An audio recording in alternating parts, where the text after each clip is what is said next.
الحمد لله نحمده ونستعينه ونستغفره ونؤمن به ونتوكل عليه ونعوذ بالله من شرور أنفسنا ومن سيئات أعمالنا من يهده الله فلا مضل له ومن يضلله فلا هادي له ونشهد أن لا إله إلا الله وحده لا شريك له ونشهد أن سيدنا ومولانا محمد صلى الله تعالى عليه وسلم وعلى آله وصحبه أجمعين أما بعد قال الله تبارك وتعالى في كتابه المجيد أعوذ بالله من الشيطان الرجيم بسم الله الرحمن الرحيم ما كان إبراهيم يهوديا ولا نصرانيا ولكن كان حنيفا مسلما وما كان من المشركين وقال النبي صلى الله عليه وسلم أوذيت في الله وما يؤذى أحد أو كما قال النبي صلى الله تعالى عليه وسلم رب اشرح لي صدري ويسر لي أمري واحلل عقدة من لساني يفقهوا قولي واجعله وزيرا من أهلي. ایک مرتبہ دروشی پڑھ لیں. اللهم صل على سيدنا وشفيعنا وسندنا ومولانا محمد وبارك وسلم كما تحب وترضى عدد ما تحب وترضى. گرامی قدر سامعین ذی وقار دینی اور اسلامی بھائیوں، قرآن کریم کی ایک آیت کریمہ تلاوت کی گئی ہے. اس آیت کریمہ کے اندر خلیل اللہ حضرت ابراہیم علیہ السلام کی دو صفات کو ذکر کیا گیا ہے. ما کان ابراہیم یہودیا ولا نصرانیا ولكن كان حنيفا مسلما وما كان من المشركين.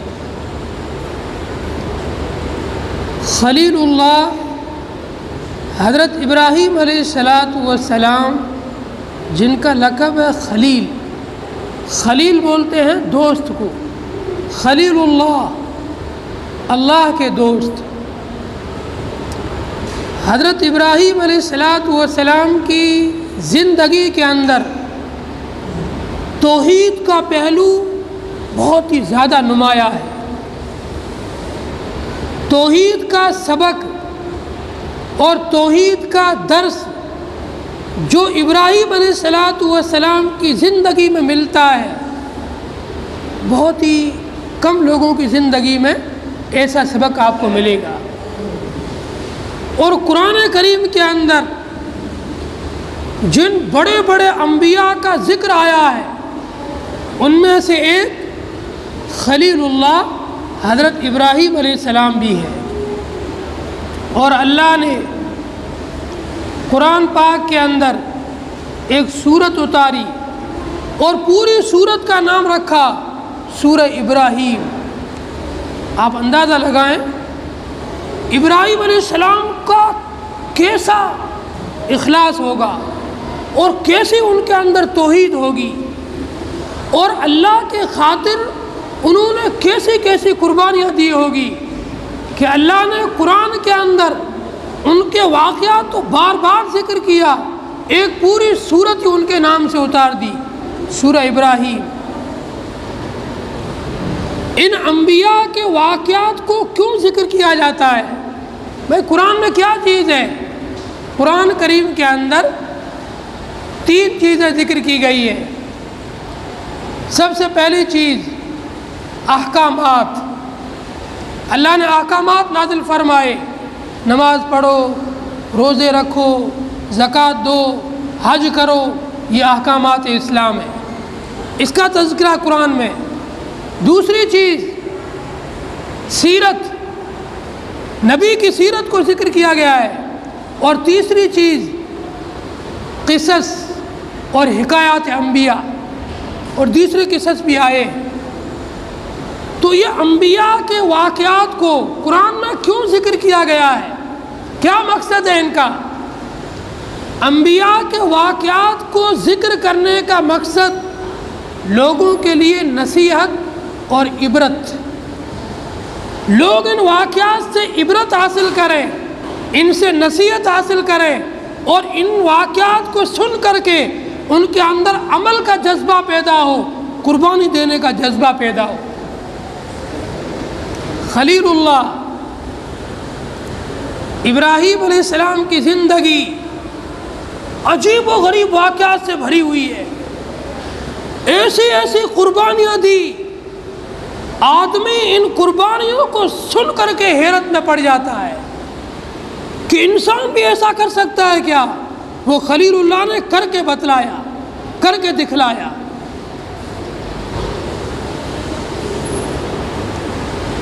حضرت ابراہیم علیہ السلام کے بارے میں اللہ فرماتے ہیں ما کان ابراہیم یہودیا، یہودی دعویٰ کرتے تھے کہ ہم ابراہیم کی اولاد میں سے ہیں، تو ابراہیم ہمارے ہیں۔ اللہ نے انکار کر دیا، ما کان ابراہیم یہودیا، ابراہیم یہودی نہیں ہے۔ نصرانی بھی دعویٰ کرتے تھے ہم ابراہیم کے پیروکار ہیں، تو ابراہیم ہمارے ہیں۔ اللہ نے منع فرما دیا ولا نصرانی، ابراہیم علیہ السلام نصرانی بھی نہیں ہے، ولیکن کان حنیفا مسلما، ابراہیم علیہ السلام تو صرف اور صرف اللہ کے فرما بردار ہے، حنیفا مسلما، سب طرف سے یکسو ہو کر، سب طرف سے ایک طرف ہو کر کے ایک اللہ کو ماننے والے ہیں۔ حنیفاً، حنیف کے معنی کیا ہے؟ جب آپ ڈکشنری اٹھائیں گے، لغت اٹھائیں گے، علماء کو سنیں گے، تو آپ کو پتہ چلے گا حنیف کے معنی ہے کنارہ۔ ابراہیم علیہ السلام دنیا کے تمام طاقتوں سے، دنیا کی تمام لوگوں سے امیدیں چھوڑ کر صرف اللہ کی طرف کنارہ کر لیا، میں ایک اللہ کا ہوں، اللہ ہی میرا معبود ہے، اللہ ہی میرا مشکل کشا ہے، اللہ ہی سے میری امید ہے، اسے بولتے ہیں حنیفاً۔ پوری دنیا سے کنارے ہو کر ایک کا ہو جانا۔ ابراہیم علیہ السلام ایک اللہ کے ہو گئے تھے، اس لیے ان کی صفت ذکر کی حنیفاً۔ مسلماً، دوسری صفت حنیفاً مسلمہ۔ مسلماً کسے کہتے ہیں مسلم؟ مسلماً کے معنی اپنے آپ کو سپرد کرنا۔ ابراہیم علیہ السلام نے اپنے آپ کو اللہ کے سپرد کر دیا تھا، میں نے اپنے آپ کو اللہ کے حوالے کر دیا، میں نے اپنے آپ کو اللہ کے سپرد کر دیا، اب وہی ہوگا جو اللہ چاہے گا، میں وہی کروں گا جو اللہ کی مرضی ہوگی، میں اسی راہ پہ چلوں گا جو اللہ کا حکم ہوگا، میں اسی ڈگر پہ چلوں گا جو اللہ کی مرضی ہوگی۔ اس راستے کے اندر پوری دنیا میری رکاوٹ بنے گی، میں پوری دنیا کو کچلتا ہوا اللہ کے حکم کو پورا کر گزروں گا۔ اور ابراہیم نے وہ کر کے دکھلایا، حنیفا مسلمہ بتا کے دکھلایا۔ جب ابراہیم علیہ السلام کی سیرت کو اٹھاتے ہیں، ان کی زندگی کو پڑھتے ہیں، ابراہیم کی زندگی کا مطالعہ کرتے ہیں، تو پتہ چلتا ہے کہ ابراہیم علیہ السلام ایک اللہ کے ہو کر رہ گئے تھے، اللہ کو راضی کرنے میں، اللہ کے حکم کو پورا کرنے میں، اللہ کی فرما برداری میں دنیا کی کوئی طاقت ان کے راستے میں رکاوٹ نہیں بن سکتی تھی۔ ایسا ان کو اللہ سے تعلق تھا، ایسا ان کو اللہ سے یقین تھا، ایسا ان کا اللہ سے رشتہ تھا۔ یہی تو ان کا امتیاز ہے، یہی تو ان کی خصوصیت ہے، حنیفا مسلمہ، وہ ایک اللہ کے ہو کر رہ گئے تھے۔ آج کا مسلمان یہ گمان کرتا ہے ہمارے اوپر بڑے حالات ہیں، حکومت ہمارے خلاف ہے، لوگ ہمارے خلاف ہو رہے ہیں، برادری ہمارے خلاف ہے، ہم کام کیسے کریں؟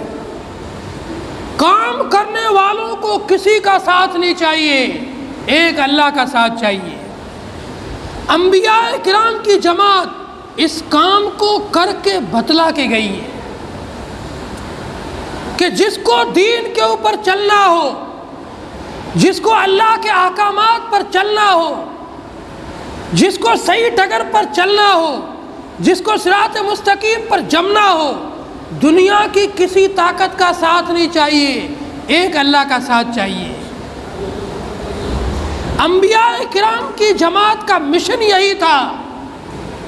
لوگ جب خواہشات کے اندر بہہ رہے ہو، اس بہتے ہوئے دھارے کو چھوڑ کر کے اکیلا اللہ کی راہ پر چلنا، اللہ کے راستے پر چلنا، اللہ کی ڈگر پر چلنا، یہ انبیاء کا مشن تھا اور یہ کر کے بتا گئے۔ پوری قوم بت پرستی کے اندر پڑی ہوئی ہے، پوری کی پوری قوم۔ ابراہیم علیہ السلام کے والد، جن کا نام تو مورخین نے کچھ اور لکھا ہے لیکن مشہور آزر سے ہو گئے ہیں، آزر سے مشہور ہو گئے ہیں، ورنہ نام ان کا کچھ اور ہے۔ تاریخ نام لکھا، تاریخ کی کتابوں کے اندر۔ یہ ابراہیم کے والد جو آزر سے مشہور ہو گئے تھے، بڑے بت ساز، اپنے ہاتھوں سے بتوں کو بنانے والے، پھر بتوں کو بیچنے والے، بتوں کی تجارت کرنے والے اور بتوں کو پوجنے والے، کیسے ماحول کے اندر پل رہے ہیں، لیکن بڑے ہو کر کے جب شعور کی عمر کو پہنچے، سمجھنے کی عمر کو پہنچے، پوچھنے لگے یا ابتی ما لا تعبدون، اے میرے پیارے والد، اے میرے پیارے ابو، بتاؤ آپ کس کی عبادت کرتے ہو؟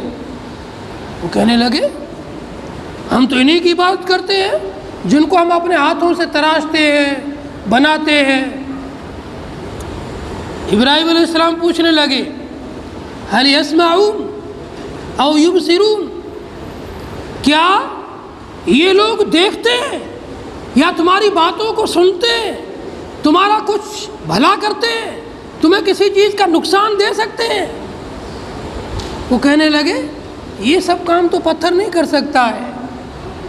ابراہیم علیہ السلام نے پیار سے سمجھایا، یہ تمہارے معبود جو اتنے کمزور ہیں، اتنے لاچار ہیں، اتنے بے بس ہیں، نہ تمہاری بات کو سن سکتے ہیں، نہ تمہارے کسی مشکل کو حل کر سکتے ہیں، نہ تمہیں کسی چیز کا نفع دے سکتے ہیں، نہ تمہیں کسی چیز کا نقصان دے سکتے ہیں، پھر کیوں تم ان کی پوجا کرتے ہو؟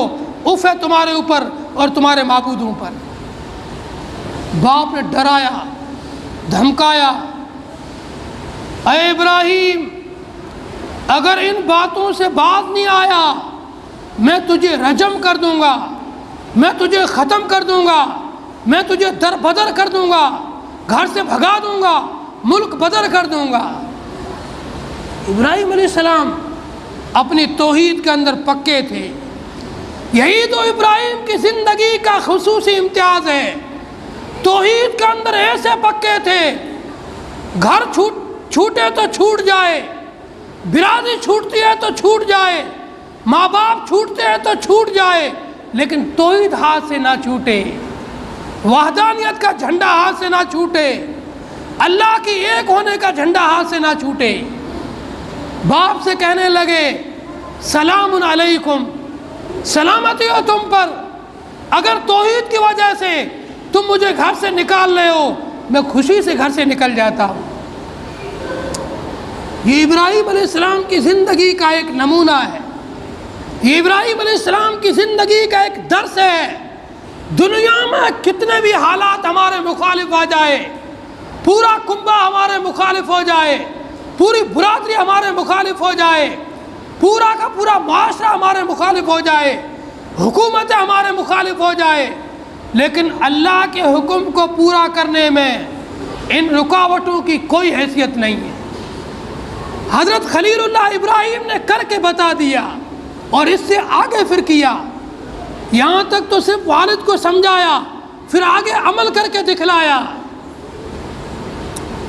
یہ قوم جو بت پرست تھی، سال کے اندر 2 میلے لگایا کرتی تھی، بڑے 2 میلے لگتے تھے سال کے اندر۔ ان میلوں کے اندر یہ قوم جاتی تھی، اور جب میلے سے فارغ ہو کر واپس آتی تو بت خانوں کے اندر جاتی، بتوں کی پوجا پاٹ کرتی، اور پھر اپنے گھروں کو آتی۔ ابراہیم علیہ السلام بس موقع کے انتظار میں تھے، کب موقع ملے میں اچھی طریقے سے قوم کو سمجھاؤں کہ تمہارا یہ معبود کچھ بھی نہیں ہے، جتنے بھی بڑے بڑے ہیں سب ریت کے توندے ہیں، اس سے زیادہ ان کی کوئی حیثیت نہیں ہے۔ جتنے بھی دنیا میں ترم خاں بن کے پھرتے ہیں، اپنے آپ کو بڑا سمجھتے ہیں، کوئی حیثیت نہیں ہے ان کی۔ اللہ کے نام کے سامنے، اللہ کے کلمے کے سامنے، اللہ کے حکم کے سامنے یہ روت کے توندے کے مانند ہیں۔ چھوٹے بچے جو ہے نا، جو گاؤں کے چھوٹے بچے ہوتے ہیں، جب بارش کا موسم آتا ہے، جب بارش برس کے تھم جاتی ہے تو گاؤں کے چھوٹے سب بچے باہر نکل آتے ہیں اور ٹیلے پہ چڑھ کر کے چھوٹے چھوٹے گھروندے بناتے ہیں مٹی کے، اس سے آدھا گھنٹہ کھیلتے ہیں، اور پھر جب کھیل ان کا پورا ہو گیا گھر آتے ہیں، آتے ہوئے لات مار کر سب کے سب ان ٹونوں کو توڑ کر کے پھر گھر آ جاتے ہیں۔ بس یہی حیثیت ان مٹی کے بتوں کی ہے اور ان بتوں کو پوجنے والوں کی ہے، اس سے زیادہ ان کی کوئی حیثیت نہیں ہے۔ خلیل اللہ ابراہیم نے کر کے دکھلایا۔ جب قوم، سب کی سب قوم میلے میں گئی، ابراہیم سے بھی درخواست کی آپ بھی چلیے۔ خلیل اللہ ابراہیم علیہ السلام، جن کو دل کے اندر کڑن تھی، یہ دنیا میں شرک پھیلا ہوا ہے، یہ دنیا میں کفر پھیلا ہوا ہے، یہ دنیا میں تاریکی پھیلی ہوئی ہے، میرے اللہ کو چھوڑ کر غیر اللہ کی عبادت کی جا رہی ہے، میں کیسے اس میں شریک ہو سکتا ہوں؟ میں کیسے چین سے رہ سکتا ہوں؟ میں تو روحانی بیمار ہوں، میرے کو تو یہ مرض لگا ہوا ہے کہ شرک کو ختم کرنا ہے، مجھے تو یہ بیماری لگی ہوئی ہے کفر کو ختم کرنا ہے، مجھے تو یہ بیماری لگی ہوئی ہے اس بدعت کو ختم کرنا ہے، مجھے تو یہ بیماری لگی ہوئی ہے ان بتوں کو توڑنا ہے۔ ابراہیم کہنے لگے انی سقیم، میں مریض ہوں، ایسا مجھے مرض ہے جو تمہیں دکھتا نہیں ہے، بس وہ میرے دل کے اندر مرض ہے۔ جب پوری قوم میلے کے اندر چلی گئی، ابراہیم علیہ السلام نے خیال کیا اب موقع اچھا ہے، اس قوم کو توحید کا پیغام سنایا جائے، قوم کو توحید کا درس دیا جائے، قوم کو وحدانیت کا درس دیا جائے، قوم کو ایک اللہ ہونے کا آج کھلم کھلا چیلنج کیا جائے، یہ سب سے مناسب موقع ہے۔ انبیاء موقع کی تلاش میں رہتے ہیں، کب موقع ملے لوگوں کے سامنے توحید کا پیغام عام کریں۔ جب پوری قوم میلے میں چلی گئی، ابراہیم نے کلاڑا اٹھایا، ان کے بت خانے پہنچے اور سب بتوں کو تہس نہس کر دیا۔ یہاں پر سیرت نگاروں نے، مفسرین نے، محدثین نے ایک نکتہ لکھا ہے کہ بتوں کے اوپر یا تصویر کے اوپر کتنے بھی بڑے نبی کا نام لکھا ہو، ولی کا نام لکھا ہو، بزرگ کا نام لکھا ہو، نام کی رعایت نہیں کی جائے گی۔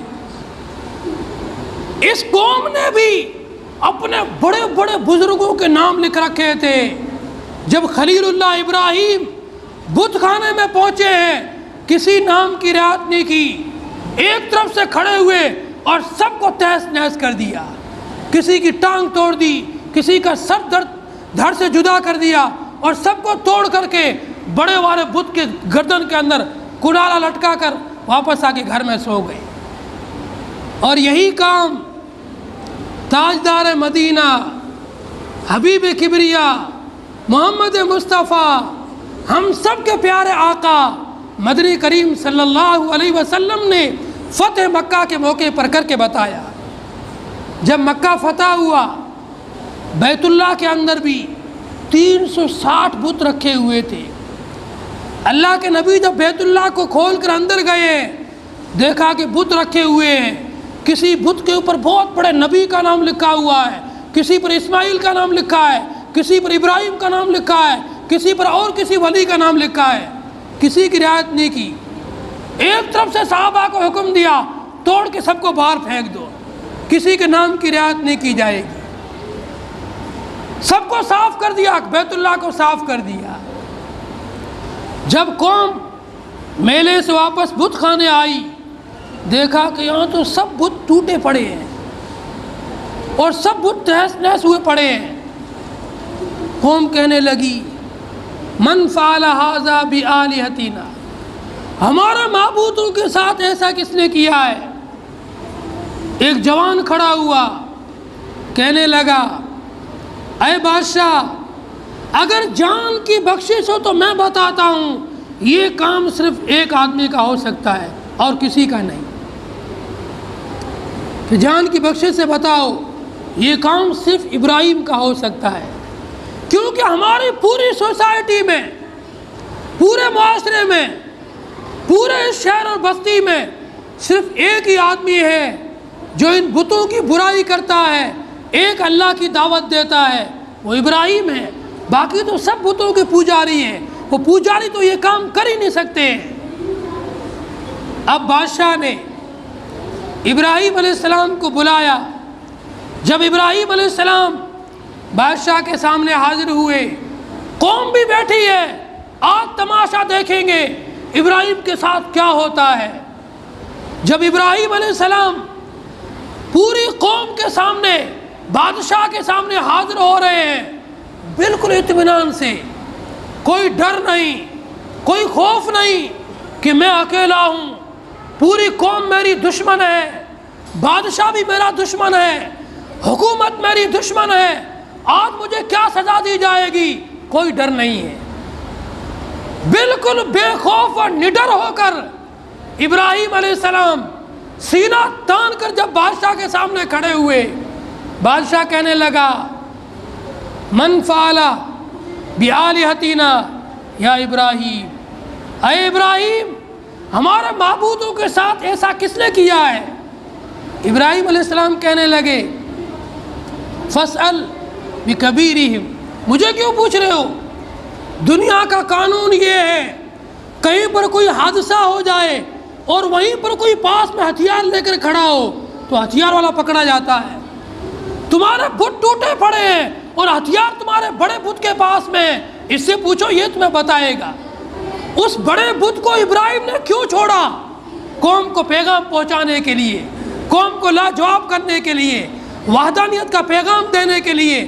قوم سے کہا پوچھو اس بڑے بت سے جو کلاڑا لے کے کھڑا ہے، جس کی گردن میں کلاڑا ہے، یہ تمہیں بتائے گا تمہارے ان معبودوں کے ساتھ ایسا کس نے کیا ہے۔ سب کی گردنیں جھک گئی، سب لاجواب ہو گئے، شرمندہ ہو گئے، سمجھ گئے کہ ہماری کوئی حیثیت نہیں ہے، ہمارے معبودوں کی کوئی حیثیت نہیں ہے۔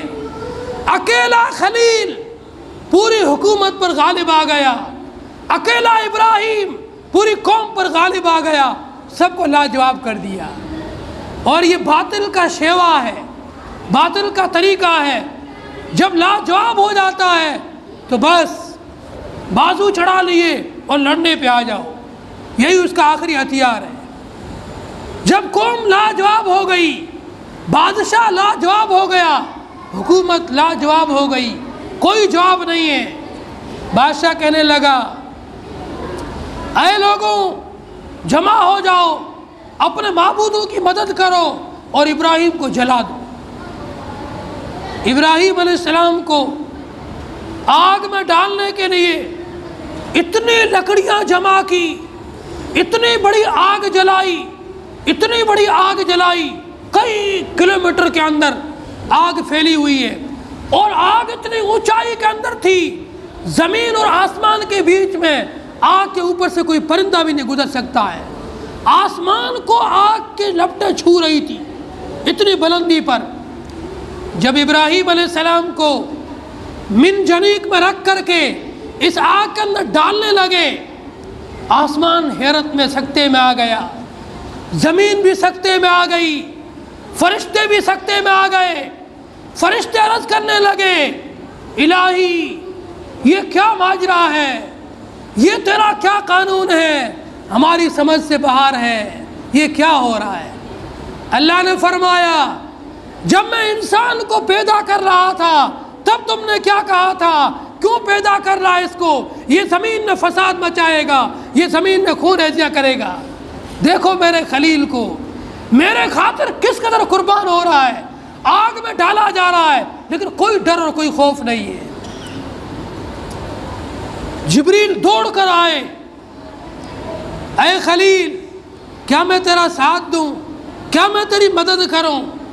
یہاں پر جو ابراہیم نے جملہ کہا ہے، سونے کے پانی سے لکھنے کے قابل جملہ ہے، وہ جملہ کہا، حسبنا اللہ ونعم الوکیل۔ اے ابراہیم علیہ السلام نے کہا، اے جبریل پرے ہٹ جا میرے راستے سے، یہ میرا اور میرے رب کا معاملہ ہے، میں جانوں اور میرا رب جانے۔ جس رب نے مجھے پیدا کیا ہے، جس رب نے مجھے توحید کے اعلان کے لیے چنا ہے، وہی رب میری حفاظت کرے گا، مجھے کسی کی نصرت اور کسی کی مدد کی ضرورت نہیں ہے۔ آج مسلمان خوف زدہ ہوتا ہے، مسلمان ڈر جاتا حالات سے۔ حالات ڈرانے کے لیے نہیں ہے، حالات تو اور ترقی کے لیے آتے ہیں، حالات تو اور بلندی کے لیے آتے ہیں۔ جن لوگوں پر حالات آئے ہیں وہ حالات کے اندر نکھرے ہیں، وہ حالات کے اندر چمکے ہیں، وہ حالات کے اندر بنے ہیں، اور دنیا کے افق پر چمک کر کے انہوں نے اپنا نام تاریخ میں رقم کیا ہے۔ اس لیے ابراہیم علیہ السلام کی سیرت، ابراہیم علیہ السلام کی زندگی، ابراہیم علیہ السلام کی حیات ہمارے لیے ایک سبق ہے، ایک درس ہے۔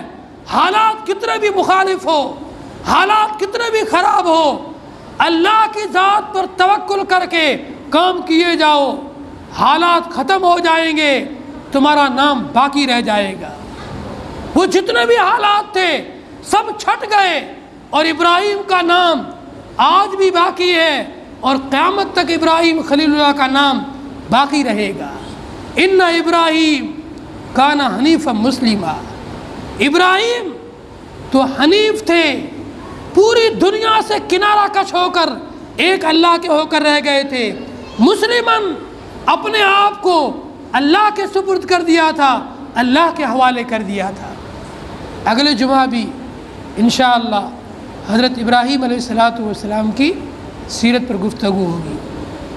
اللہ تعالیٰ سے دعا ہے اللہ تعالیٰ ہم تمام کو عمل کی توفیق عطا فرمائے، ایمان کامل کی توفیق عطا فرمائے۔ جن لوگوں کی سنت باقی ہو سنتیں پڑھ لیں۔